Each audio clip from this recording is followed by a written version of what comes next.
날씨가 많이 나름대로 따뜻해졌습니다.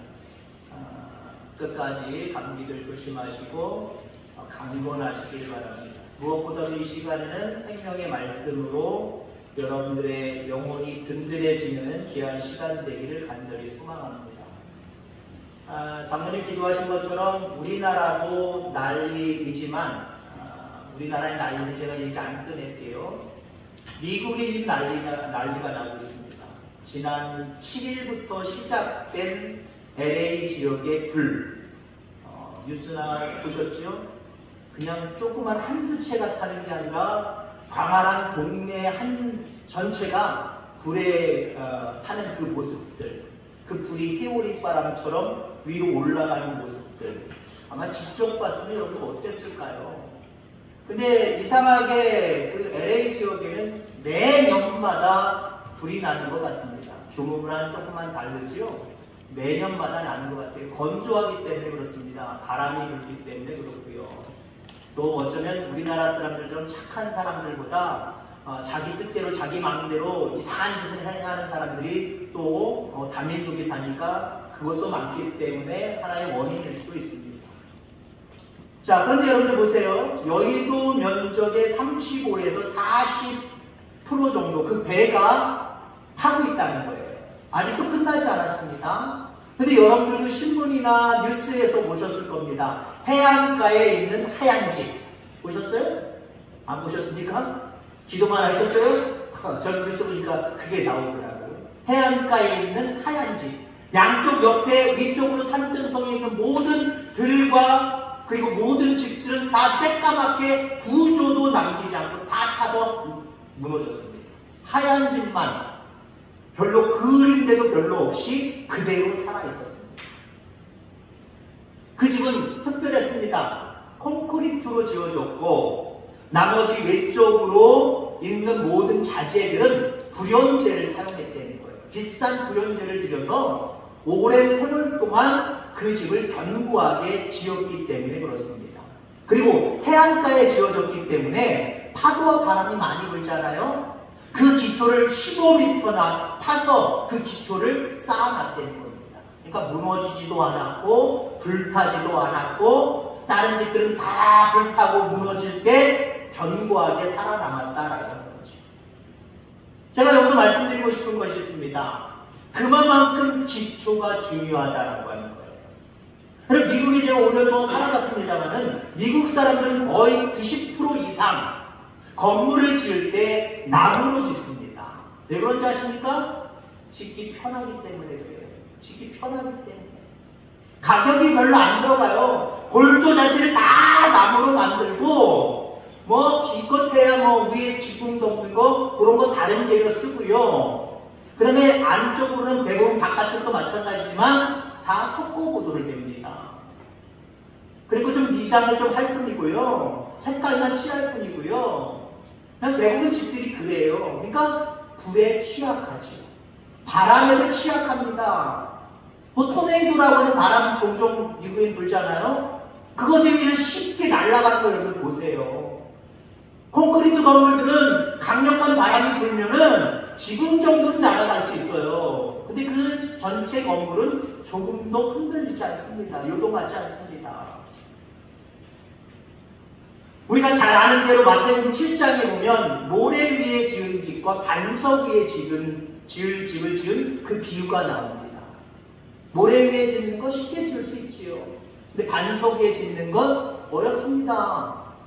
반석을 어느 정도 깨트려야 되고요. 거기에 기초를 쌓아야 되고요. 오랜 시간과 노력과 비용이 들어갈 수밖에 없다는 거예요. 근데 지금 그 상황을 겪은 많은 미국인들이 그렇게 생각하고 있답니다. 앞으로 집을 지으려면 콘크리트로 지어야 되겠다. 그런 생각들을 많이 가지고 있다는 거예요.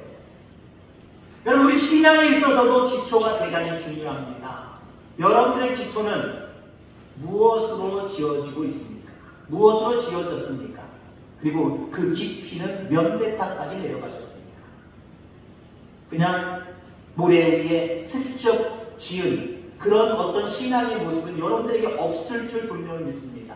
그런데 좀 전에 얘기한 것처럼 15m 이상으로 들어가서 신앙의 깊이가 그 정도입니까? 이건 질문해보고 싶어요. 한번 스스로 마음속에 던져보시길 바랍니다. 나의 신앙의 깊이와 신앙의 기초는 어느 정도 튼튼한가? 무슨 일을 당해도 예수 의지합니다. 이 찬양했지요. 여러분들, 무슨 일을 만나도 예수님 의지하겠다라고 하는 신앙의 기초가 든든히 서 있습니까? 아니면 무슨 일만 만나면 흔들리고 쓰러지고 자빠지고 그런 신앙을 가지고 있습니다. 우리의 신앙이 튼튼해야 될 줄 분명히 믿습니다.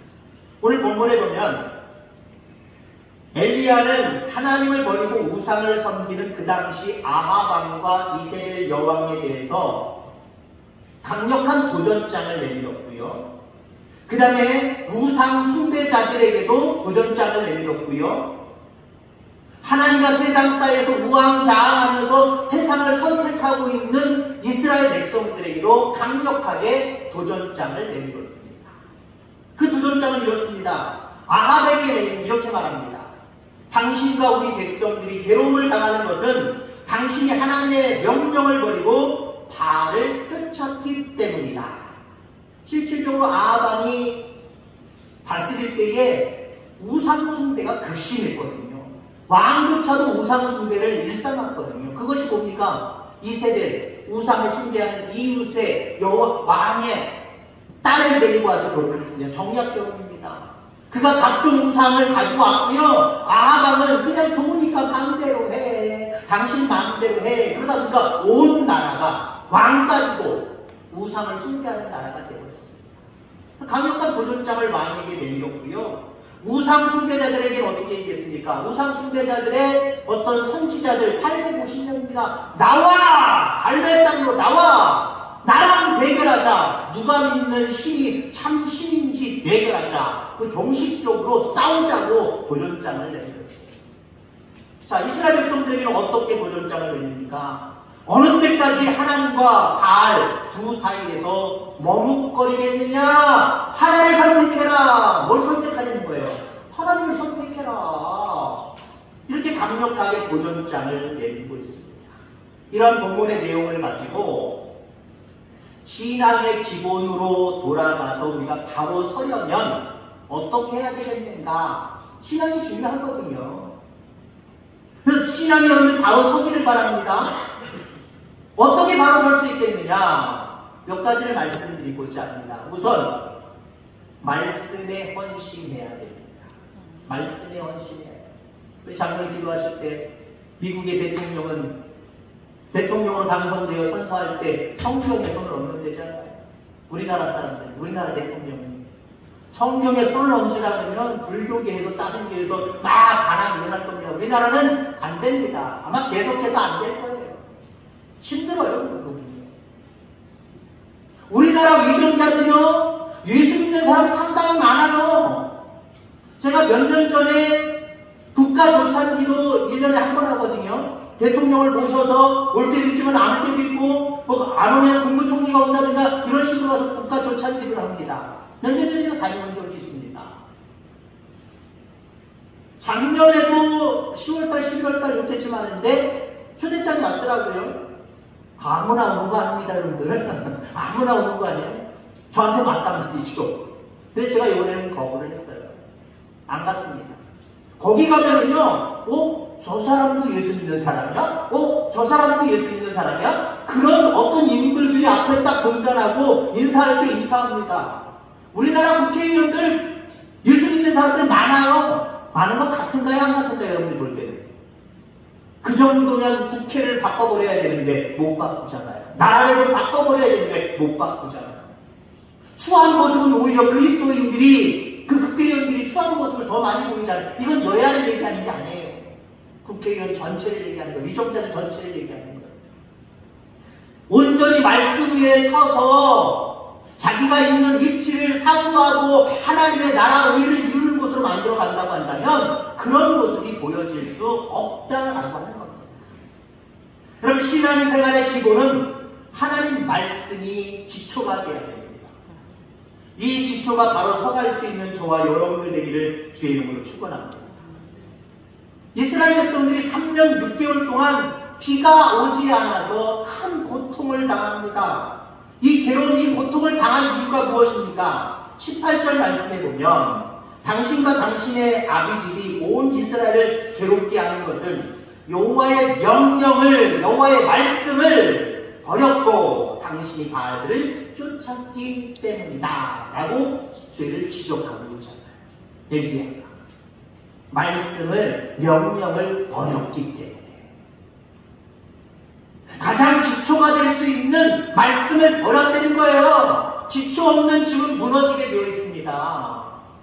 여러분 그렇습니다. 하나님의 말씀이 여러분들의 모든 삶의 인생의 가장 중요한 기초가 되기를 주의 이름으로 축원합니다. 그래야 돼요. 나의 삶의 기반은 하나님 말씀이다. 이렇게 해야 될 줄 분명히 있습니다. 대통령의 손을 얹고 성경에 손을 얹고 선서하는 모습은 우리는 물론 기대하고 기도해야 되겠지만 아마 오래 걸릴 거예요. 여러분이 살아있는 동안 될지 안 될지 모르겠어요. 근데 내가, 여러분들 스스로가 모든 삶의 내 인생의 기초는 하나님의 말씀이다. 이건 쉽게 할 수 있어요? 없어요? 할 수 있단 말이에요. 지금 당장이라도 할 수 있어요. 여러분들 심령 가운데 하나님의 말씀이, 하나님의 명령이 내 삶의 기초다, 기초다 라고 하는 결단과 믿음이 바로 서가기를 주의 이름으로 축원합니다. 자, 우리가 신앙의 기본으로 돌아가서 바로 서려면 또 한 가지는 자기의 위치에서 적극적으로 헌신하는 자가 돼야 됩니다. 내게 맡겨진 일에 헌신자가 돼야 된다는 거죠. 여러분, 하나님은 누구를 통하여서 역사하시고 하나님은 누구에게 하나님의 풍성함을 체험할 수 있도록 복을 주실까요? 이거는요, 하나님께 온전히 헌신된 자들이 하나님의 능력으로 그 능력받아서 일하게 되는 거고요. 그런 사람들에게 하나님이 주시는 각종 풍요로운 은혜를, 도하심을 여러분들 기억하게 되기를 간절히 소망합니다. 그럼 헌신이 여러분들의 운명을 좌우하는 거예요. 물질이 어떤 사람을 만나느냐가 인생을 가늠하는 게 아닙니다. 물론 그것도 마찬가지, 그것도 있을 수 있는 일입니다만은, 여러분, 우리가 하나님께 대한 헌신이 나의 운명을 좌우한다라고 하는 그 사실을 여러분 심령 가운데 각인시키기를 바랍니다. 어느 누구도 헌신 없이는 위대해질 수 없고, 어느 누구도 헌신 없이는 기쁨과 평안을 누릴 수가 없습니다. 왜? 이 모든 것들이 하나님이 주시는 것이기 때문에 그렇습니다. 여러분, 진정 하나님을 사랑하십니까? 그렇다고 한다면 그 사랑을 어떻게 표현하고 있습니까? 표현하시기를 간절히 소망합니다. 표현해야 돼요. 내가 있는 자리에서 헌신을 통해서 나의 하나님에 대한 사랑을 표현하셔야 돼요. 그 표현을 보시고 하나님이 우리 가운데 역사해 주신 거고요. 그리고 우리 가운데 모든 풍성함을 누리게 해 주시는 거예요. 헌신 없이 우리가 누릴 것은 별로 없습니다. 우리가 흔히 세상적인 말도 어떻습니까? 열심히 노력할 때 거기에 대한 결과를 노력한 자만이 얻을 수 있다라고 이야기했잖아요. 신앙도 마찬가지입니다. 신앙은 다른 거야. 그냥 아유 내가 마음으로만 믿으면 되는 거지 라고 착각하지 마시기 바랍니다. 신앙도요 그 원리랑 비슷해요. 하나님께 대한 얼마나 헌신의 모습을 가지고 표현하느냐 행동하느냐에 따라서 하나님이 그만큼 나를 붙들어 주시는 거고요. 그만큼 우리에게 평강과 은혜와 복을 허락해 주시는 것을 여러분들 기억하게 되기를 간절히 소망합니다. 해링턴이라고 하는 분이 이런 말을 했습니다. 마귀가 가장 요긴하게 사용하는 사람은 활동적인 죄인이 아니라 비활동적인, 다시 말해서 헌신하지 않는 그리스도입니다. 그리고 마귀가 사용하는 사람, 신앙 같지 아니하고 죄악범하면서 세상 속에 타협하고 살아가는 사람들 사용해야 되잖아요. 그 사람들 사용 안 한다는 거예요. 오히려 예수 믿어요, 주님 사랑해요 라고 신앙생활하지만 그냥 마음으로만 믿어요. 나 봉사 안 할 거예요. 나 헌신 안 할 거예요. 활동 안 할 거예요. 교회만 내가 그냥 중간중간 왔다 갔다만 할래요. 이런 사람을 들어서 사용한다는 거예요. 그래서 마귀의 도구가 되지 않게 되기를 주의 이름으로 축원합니다. 한마디로 헌신하는 삶을 보여주지 않으면 마귀가 그 마음속에 틈탄다는 거예요. 가룟 유다 보세요. 예수님이 12제자로 뽑히는 엄청난 어떤 은혜를 그가 있잖아요. 근데 마귀의 도구가 되어버렸습니다. 왜 도구가 되었을까요? 하나님께서 자기에게 맡겨주신 것을 가지고 충실하게 헌신하는 데에 마음을 쏟은 것이 아니라 요런 피우잖아요. 잘못된 결정을 하잖아요. 여러분 그렇습니다. 우리가 하나님께 쓰임받는 도구로서 끝까지 갈 수 있기를 바랍니다. 그러하기 위해서는요, 금년 안에 내가 신앙 안에서 바로 서기 위해서 헌신자가 되어야 됩니다. 지난해보다 더 내가 조금 더 한 발짝 나아가서 하나님을 기쁘시게 하는 일들을 감당해야 되겠다 라고 생각하면, 그렇게 결정하고 결단하면 여러분들의 신앙이 견고하게 온전하게 서갈 것을 확신합니다. 그렇게 하는 저와 여러분들 다 되어지기를 주의 이름으로 축원합니다. 하나님의 헌신자를 부르십니다. 하나님이 찾으시는 것은요, 교회에 몇 명이 모이느냐 중요하죠. 중요해. 오늘 총 인원이 몇 명 모였느냐 중요합니다. 저도 예배 전이나 예배 끝나고 우리 집사람이 그 숫자 해오려서 주보에다가 기록해놓거든요. 그 주보를 저는 계속해서 모아놓은 거, 1년치 모아놓은 겁니다. 그럼 1년치 쭈르륵 보면 금년에 원동이 평균적으로 늘었느냐 줄었느냐 민감합니다. 민감합니다. 목회자이기 때문에 민감해요.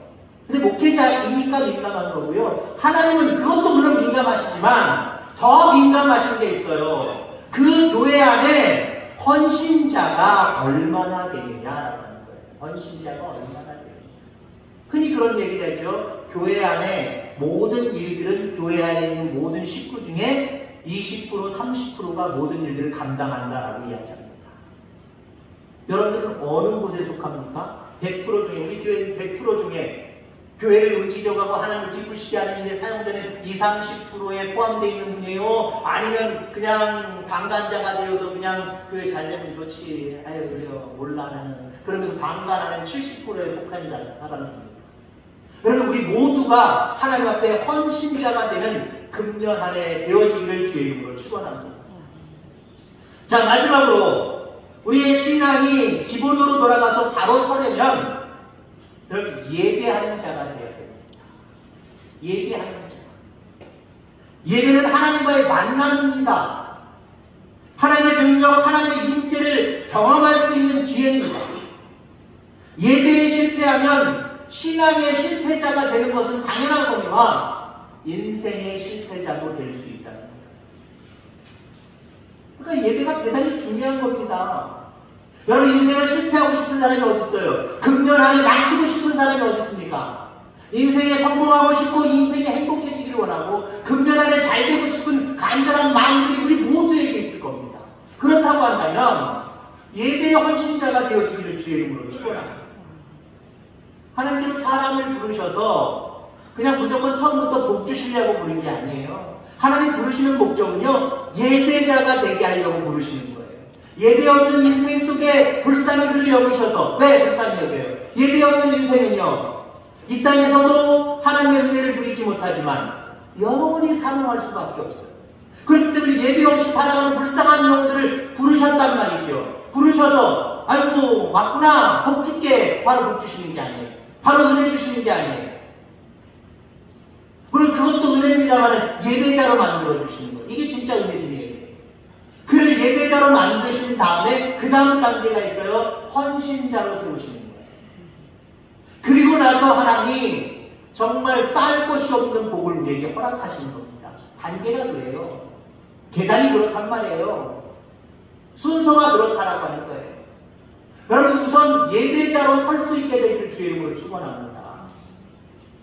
예배보다 더 큰 일이 있을까요? 예배보다 더 큰 일이 있다라고 생각하는 사람들이 참 많이 있습니다. 어디서 나타납니까? 예배보다 이 일이 우선이야 라고 하는 결정을 내릴 때가 있잖아요. 물론 어쩔 수 없이 이거보다 이거일 때가 있어요. 우리 인생은 그렇습니다. 내 맘대로 안 되거든요. 갑자기 불쑥 무엇인가 터져 나오거든요. 그럴 때는 하나님 죄송합니다. 그러면서 어쩌면 예배 자리에 없을 수도 있어요. 그러나 그런 마음을 가지는 사람은 어디서든지 예배드려요. 거기 목회자가 없을지라도, 같은 성도들이 없을지라도 거기서 예배드려요. 이 자리에 지금 박지왕 장로님 지금 어느 자리에서 예배드리시고 계실 겁니다. 어쩔 수 없는 상황이에요. 뱃상문 권사님이 갑자기 입원하셔서 24시간 돌봐야 되는 분이 계셔야 됩니다. 근데 그분이 조금 힘이 좀 세시거든요. 그분 아닌 그거 좀 옆으로 돌리고, 이거 여성들이 할 수 없는, 며느리와 딸이 할 수 없는 일이거든요. 그것 때문에 전화하시고 죄송한 마음으로 전화하셔서 말씀을 하셨습니다. 어쩔 수 없는 일들이 발생한다니까요. 근데 어쩔 수 없는 일이 아니라 그건 아니지라고 하나님 생각하는 부분들이 있단 말이에요. 그건 아니지라고 생각하는 부분조차도 어쩔 수 없는 부분이니까 이거 예배 포기하고 나는 이거 할래 라고 하는 일이 벌어진다고 한다면 그 일은 뭡니까? 예배보다 더 그게 더 중요하다는 거예요. 아니요, 내가 어쩔 수 없이 예배 자리를 떠나서 이 일을 해야 되지만 마음속에 그래도 예배가 최고인데, 예배 드렸어야 되는데, 하나님 이 자리에서 하나님 죄송합니다. 하나님 여기서도 그러나 주님을 찾사오니 주님 나의 예배를 받아주옵소서. 예배자. 근데 예배보다 중요하다라고 생각해서 이 자리에 간 사람들은요, 하나님 죄송합니다라고 하면서 그 자리에서 예배하는 삶을 삽니까? 여기 싹 잊어버리잖아요. 하나님 싹 잊어버리잖아요. 그 일에 전력을 하잖아요. 이걸 우리 금년 안에 배제할 수 있길 바랍니다. 완벽하게 100% 배제할 수 없지만 지난해보다 더 많은 부분, 옛날에는 지난해에는 내가 조금만 일만 있어서도 요거 포기하고 요로 갔는데 한 단계 좀 높여서 요 예배 드리는 것을 좀 더 비중 있게 내가 생각을 하자. 조금 늘려가세요. 조금 늘리면 어때요? 이런 일들이 작년보다 줄어들게 되어 있어요. 하나님 얼마나 기뻐하실까요? 하나님은 여러분들 우리에게 완벽함을 요구하시지 않아요. 조금 나아지는 부분을 하나님 우리에게 기대하세요. 금년 안에 여러분 예배에 깊은 관심과 비중을 둘 수 있게 되기를 주의 이름으로 축원합니다. 이스라엘 백성들이 왜 고통과 괴로움을 당했습니까? 3년 6개월 동안 괴롭힘을 당했습니다. 여러분 미국 사람들이 걱정하는 게 있어요. 그 화재가 계속 번져나갈까봐 지금 걱정하고 있습니다. 지금까지의 피해도 물론이거니와 여러분들 또 많은 피해가 있을까봐 걱정하고 있다라는 거예요. 3년 6개월 동안 비가 내리지 않습니다. 화재가 나서 그 불이 넘치는 모습보다 공포감은 덜할지 모르지만 그 당시 농경사회란 말이에요. 목축으로 그런단 말이에요. 비랑 너무나도 연관 있는 그런 직종들 대부분 갖고 있죠. 비가 3년 6개월 동안 아마 내리지 않는다. 한번 생각해 보세요. 농사는 이미 1년 그랬을 때부터 망쳤습니다. 모든 것을 망치는 것이 2년, 3년째, 지금 4년째 들어서고 있습니다. 왜 이런 일이 벌어졌을까요? 왜 이런 고통과 아픔이 그들에게 있었을까요? 30절 말씀해 보니까 엘리야가 모든 백성을 향하여 이르되 내게로 가까이 오라. 백성이 다 저에게로 가까이 오매 저가 무너진 여호와의 단을 수축하니 32절 저가 여호와의 이름을 의지하여 그 돌로 단을 쌓고. 자, 이 말씀을 드리기 전에 우선 아합과 이세벨 여왕 같이 여왕이라고 할 수는 없습니다만 아내죠. 왕의 부인이지요. 요 둘이 나라를 통치한 이후로부터 여호와의 제단은 무너지기 시작을 했습니다. 여호와의 제단은 없어지기 시작했단 말이에요. 아예 하나님을 섬기지 않기로 작정을 해버렸습니다. 그러니까 괴롭힘을 당하는 거예요. 그러니까 괴로움을 당한 겁니다. 3년 6개월 동안 비가 내리지 않는 그 고통을 이스라엘 백성들이 고스란히 감당할 수밖에 없었던 겁니다. 그런 그들에게 엘리야는 어떻게 했어요? 엘리야는 단부터 쌓았단 말이에요. 여호와께 예비하는 단부터 쌓았습니다. 12돌을 취하여 이스라엘 민족이 12지파잖아요. 12들을 취하여서 담부터 쌓기 시작했습니다. 그리고 예배를 회복시키기 시작했습니다. 여러분들, 그랬을 때 어떤 결과가 주어집니까? 3년 6개월 동안 내리지 않던 비가 쏟아지기 시작합니다. 여러분, 그겁니다. 예배의 회복은 내 인생을 풍성하게 하고 부유하게 하고 비옥하게 만드는 것. 이것 없이 잘 되겠지. 3년 6개월 동안 비가 내리지 않는 고난과 아픔을 느낄 수밖에 없는 거예요. 이거 없으면 안 돼요. 예배 없으면 안 돼요. 예배가 중심이 되지 않으면요, 절대로 우리의 삶 가운데 어떤 일들이 내가 원하고 뜻하는 대로 이루어지지 않습니다. 이 사실을 분명히 기억하면서 금년 안에 예배자로 바로 서갈 수 있게 되기를 주의 이름으로 축원합니다. 별점 말씀을 드립니다. 신앙의 기본이 바로 서야 초대교회로 돌아갈 수 있고요. 그래야 우리가 그 혜택 속에 복된 모습으로 금년 한 해를 지낼 수 있음을 분명히 믿습니다. 말씀의 기본이 바로 서고 기도의 무릎으로 세워짐으로 하나님이 기뻐하시는 선한 일에 헌신하는, 그래서 하나님께 풍성케 하시는 놀라운 은혜로 살아가는 저와 여러분들 다 되어지기를 주의 이름으로 축원합니다. 하나님 아버지 감사합니다.